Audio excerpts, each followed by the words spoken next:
늘 옆에 계시는 것만으로 여러분 행복할 수 있기를 주님 이름으로 축복합니다. 늘 기도의 힘으로, 기도의 덕분으로 승리하기를 소망합니다. 늘 만날 때마다 따뜻한 말 한마디로 위로해주고 축복해줘서 누군가 때문에 살만 나는, 신명 나는 행복한 인생 살아가는데 마중물로 저도 쓰임받고 여러분도 쓰임받기를 예수님 이름으로 간절히 축복합니다. 눈치를 채셨지만 교회 헌수막이 교체되었습니다. 제가 다산 정약용 선생님의 글을 참 좋아하는데 오늘은 이 정약용 선생님의 노년 유정심서라는 글을 소개하며 설교의 문을 열어가지고자 합니다. 시의 내용은 이러합니다. 밉게 보면 잡초 아닌 풀 없고 곱게 보면 꽃 아닌 사람 없으니 그댄 자신을 꽃으로 보시게 해.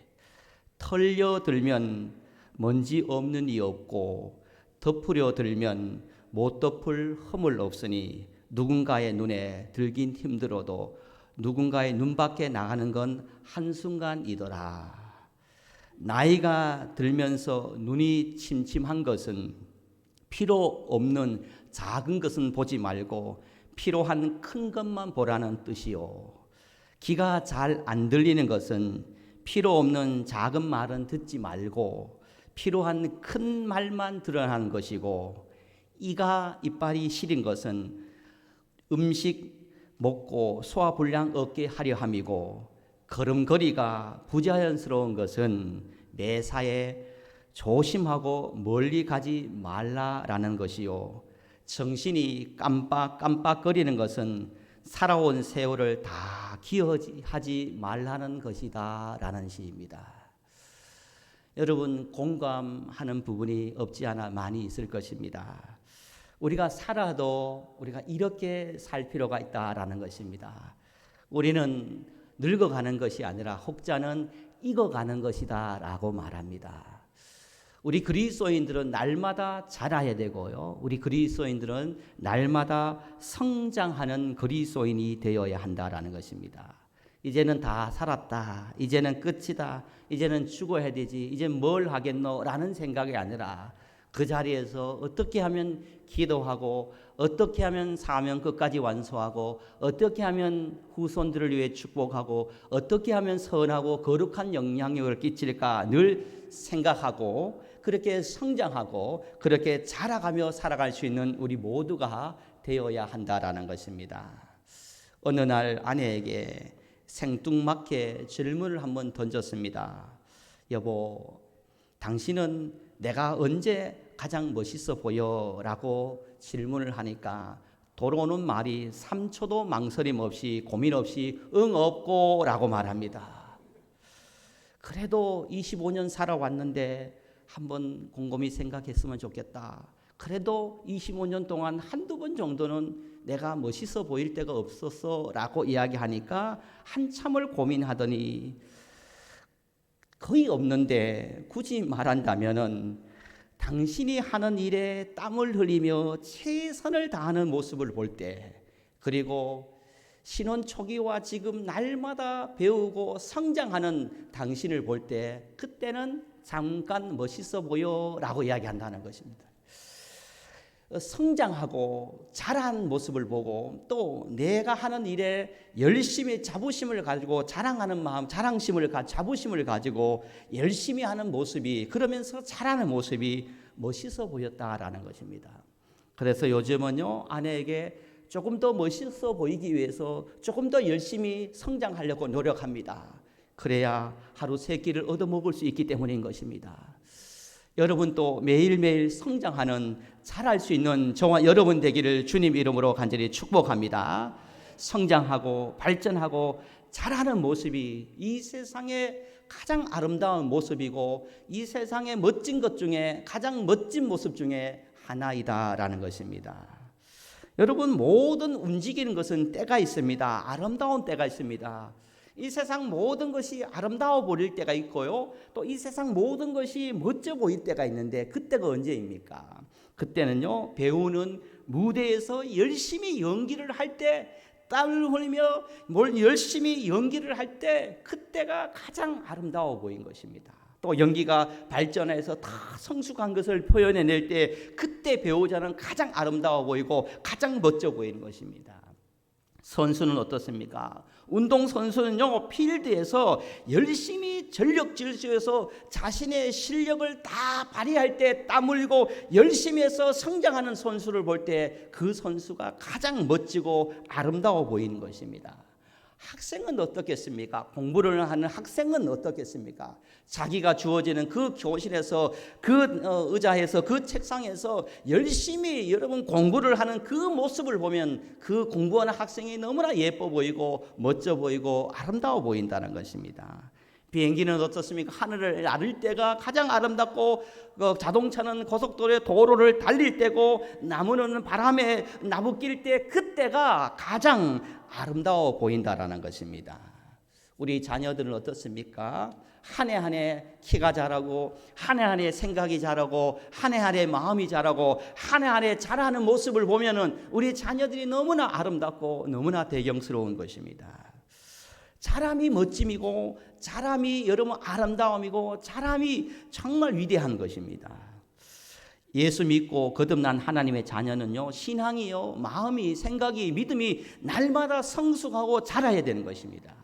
신앙의 3단계가 있습니다. 여러분, 신앙의 3단계를 늘 기억해야 됩니다. 첫 번째는 저와 함께 고백했으면 좋겠습니다. 영접하는 단계.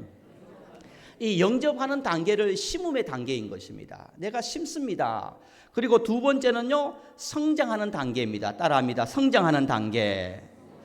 이 성장하는 단계는 성숙의 단계라는 것입니다. 마지막은요, 열매의 단계입니다. 열매의 단계는 결실인 것입니다. 신앙은요, 영접했고 심었고 예수님을 영접했고 또 우리 심령에 하나님의 말씀을 심었고 그러면 영접하고 심었으면 그 다음에 성장하고 자라야 되고 자라고 성장한 다음에는 우리 인생에 어떤 결과들이 있어야 되냐? 성령의 열매들이 결실들이 하나하나 있을 때 하나님이 기뻐하시고 그 인생이 멋있는 인생이고 그 인생이 주 안에서 아름다운 인생이다라는 것입니다. 저와 여러분 날마다 결실이 있고 날마다 열매를 맺는 우리 모든 성도님 되기를 주님 이름으로 축복합니다. 내가 신앙생활을 하고 예수님을 믿고 10년, 20년, 30년, 40년 신앙생활을 하고 있는데도 아직도 여전히 어린아이 수준에 머물러 있다면 안 되는 것입니다. 가정에서 아이가 태어나면 정말 축제입니다. 모두가 기뻐합니다. 그런데요, 슬픈 일이 있다면 그 아이가 10살이 되어도 잼잼하고 20살이 되어도 잼잼하고 30살이 되어도 개척하지 못하고 잼잼하는 그런 모습으로 있다면 얼마나 그 자녀들에 대한 근심이 기도가 깊어지겠습니까? 이 자녀들이 10살 되고 20살 되고 30살 되고 때가 되면 자라고 성장해서 독립적으로 살아가면서 하나님의 영광을 드러내는 그런 모습을 볼 때 부모는 기쁨이고 부모의 모습에 너무나 자랑스럽고 대견스럽게 보이고 멋지고 아름다운 인생이다 우리는 말할 수가 있는 것입니다. 그와 같이 자람이 위대함이고 성장함이 멋이라는 것입니다. 신앙도 자라야 됩니다. 믿음도 자라야 돼. 세상의 시험에 빠지지 않고 사단의 시험에 빠지지 않고 사단과 대적에서 우리가 승리할 수가 있는 것입니다. 우리가 믿음이 자라지 않으면 쉽게 시험에 빠집니다. 쉽게 유혹에 빠집니다. 쉽게 사단 마귀의 종노로 할 수가 있다는 것입니다. 그러므로 우리는 매일매일 성장하고 매일매일 자라야만이 유혹에 빠지지 않고 사단 마귀를 물리칠 수가 있는 것입니다. 오늘 본문을 보면요, 2절인데요. 이 2절 말씀에 빠지지 않고 나오는 단어가 있습니다. 짧지만 짧기 때문에 우리 40절 말씀을 한 번 더 합독해 보도록 하겠습니다. 40절입니다. 시작. 아기가 자라며 강하여지고 지혜가 충만하여 하나님의 은혜가 그 위에 있더라. 할렐루야. 아기가 자라며 라는 말씀이 있습니다. 자랐다는 것입니다. 아기는 예수님을 말씀합니다. 우리 52절도 죄송하지만 함께 합독했으면 좋겠습니다. 52절입니다. 시작. 예수는 지혜와 키가 자라가며 하나님과 사람에게 더욱 사랑스러워 가시더라. 할렐루야. 여러분, 우리가 왜 자라야 되는지 성경은 분명히 말하고 있습니다. 우리가 왜 성장해야 되는지 성경은 분명히 말하고 있습니다. 여러분, 자람의 척도, 성장의 척도, 우리가 성장했다는 것은 무엇으로 증명할 수 있습니까? 교회를 얼마나 오랫동안 꾸준히 나오는가, 아니면 성경적인 지식이 얼마나 많으냐, 아니면 교회에서 얼마나 많이 봉사를 하느냐, 이것은 외부적인 것입니다. 이걸로 자랐다고 성장했다고 우리가 평가할 수 있는 척도가 되지 않는다는 것입니다. 여러분, 우리가 왜 자라야 되는가? 우리가 성장했다는 것은 무엇으로 알 수 있느냐? 여러분, 이 부분을 보면 우리가 자랐고 성장했다는 것을 분명히 알 수 있습니다. 여러분, 그것은요, 얼마나 내 자아가 부서졌는가라는 것을 보면 알 수 있습니다. 얼마나 내가 날마다 죽고 예수로 살아가고 있는가를 보면 알 수가 있다는 것입니다. 저와 함께 고백했으면 좋겠습니다. 내 자아가, 내 의가 주 안에서 죽노라. 여러분, 내 생각이, 내 의가, 내 자아가 날마다 주 안에서 죽노라. 죽을 수 있고 깨어질 수 있고 부서질 수 있는 그런 신앙의 삶을 살아가고 있다면 나는 지금 자라고 있고 성장하고 멋있는 하나님의 사람으로 살아가고 있음을 말하고 있습니다. 여러분, 바울은 고린도 교회를 향하여서 이런 말을 합니다. 고린도전서 3장 1절에 보면, 형제들아, 내가 신령한 자들을 대함과 같이 너에게 말할 수 없어서 육신에 속한 자고 그리스도 안에서 어린아이를 대함과 같이 하노라 라고 말합니다. 사도 바울이 고린도 교회를 향하여서 내가 어린아이 같이 너희를 대한다라고 말합니다. 이 말은 한마디로 말하면요, 아직 고린도 교회 성도님은 자라지 못했다, 어린아이 같은 신앙을 가지고 있다라는 것을 말하고 있습니다. 왜 그러냐면요, 아래 3절에 보면 고린도 교회는요, 고린도전서 3장 3절을 보면 교회 안에서 시기와 다툼과 미움이 있었다라고 말합니다. 여러분, 고린도 교회 성도님들은 아직도 서로 시기하고 다투고 미워하고 분쟁하고 갈등하고 자랑하며 이런 것들이 고린도 교회 성도님들의 모습 중에 한 부분이었다는 것입니다. 그래서 사도 바울은 고린도 교회 성도를 향해서 아직은 어린아이 같고 너희들이 그리스도의 장성한 분량에 이르기까지 자랐으면 좋겠다라고 말합니다.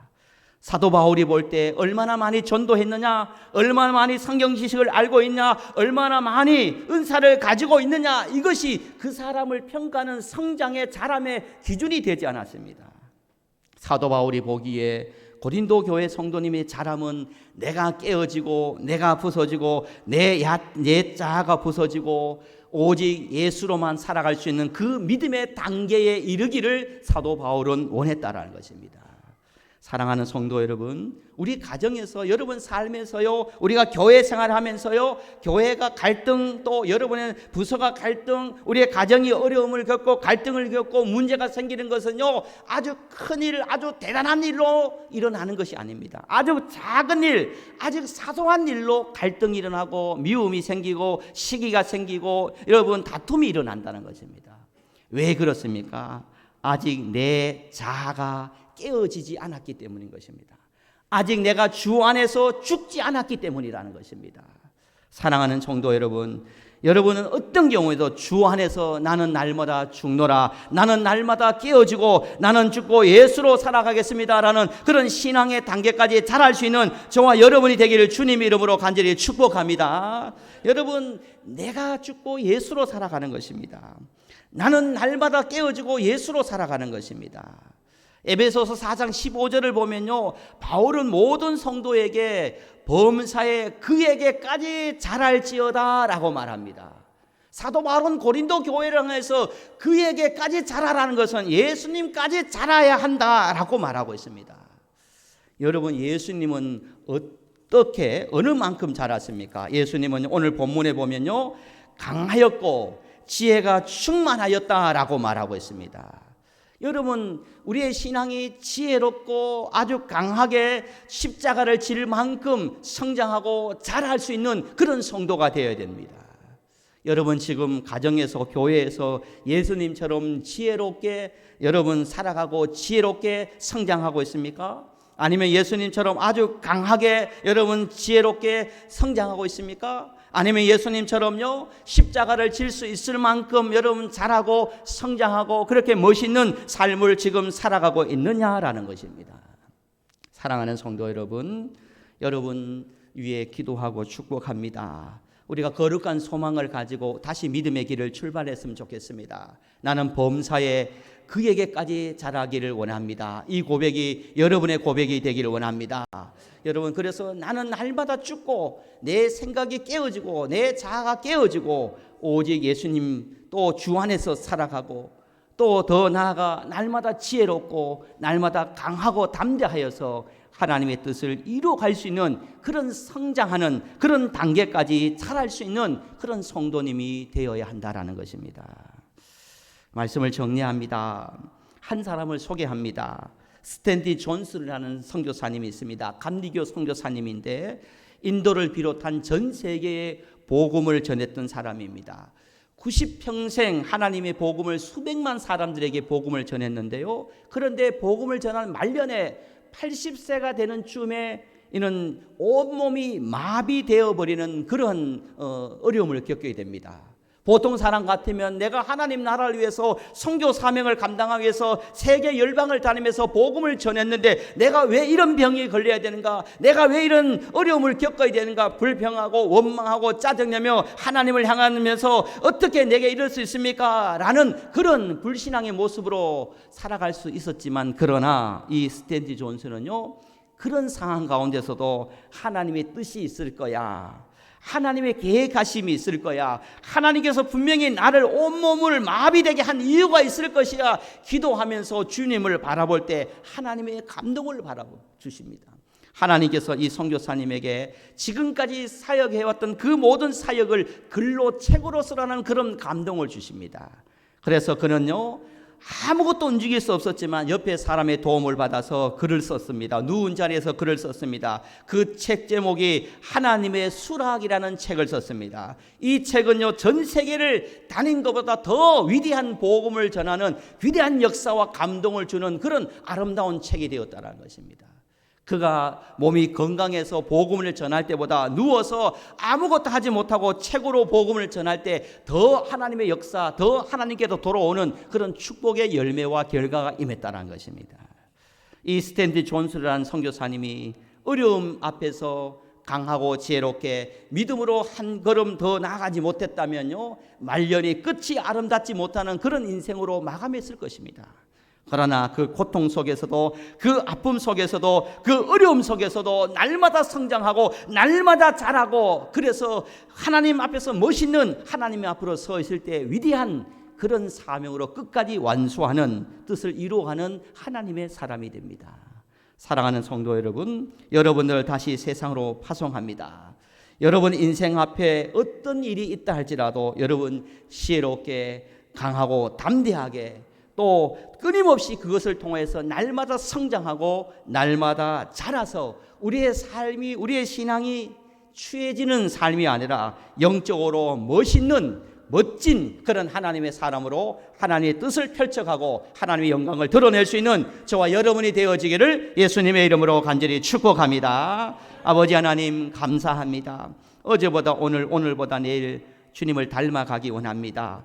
자라고 성장하기를 원합니다. 영적으로 자라기 위해서는 내가 날마다 죽고 내가 날마다 깨어져서 내 자아가 깨어지고 나는 죽고 예수로 사는, 내 뜻이 아닌 하나님의 뜻으로 살겠습니다, 내 원대로가 아닌 하나님 원대로 살아가겠습니다, 이 고백의 단계까지 우리가 자라기를 원하오니 주여 우리에게 은혜 주셔서 날마다 그리스도의 장성한 분량이 이르기까지 자라고 성장할 수 있는 우리 모두가 되도록 역사하여 주옵소서. 예수님처럼 지혜도 자라게 하시고 우리의 마음이 강하게 자라게 하여 주셔서 더 나아가 하나님과 사람들에게 사랑받을 수 있는 그런 자람의 멋진 인생을 살아갈 수 있도록 역사하여 주옵소서. 하나님 감사합니다. 우리의 모든 것을 하나님께서 아름답게 인도하여 주실 줄 믿으며 살아계신 예수님의 이름으로 간절히 축복하며 기도드리옵나이다. 아멘. 우리